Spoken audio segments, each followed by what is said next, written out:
I-check natin kung paano nalaman yung swirling phenomena. Let's see. Kuha tayo ng regular PC, Yuko at saka Phresis. Buti nga Phresis. Regular, Yuko, and Afres. Regular.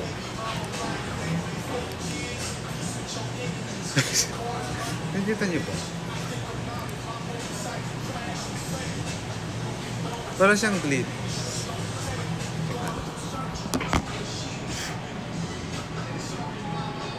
You know. Oh, di ba? Yun yung swirling phenomenon. Ito yung regular. Ito yung Yuko. Oh. Kita ma?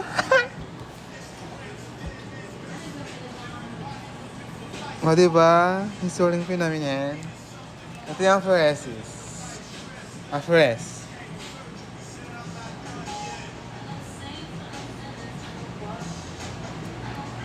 Yun.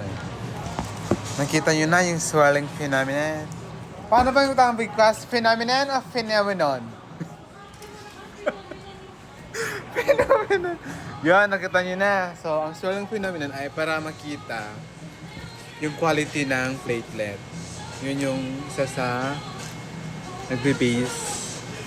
Kung meron pa talagang platelet, ito. Check. Bye-bye. Sana may natutunan kayo.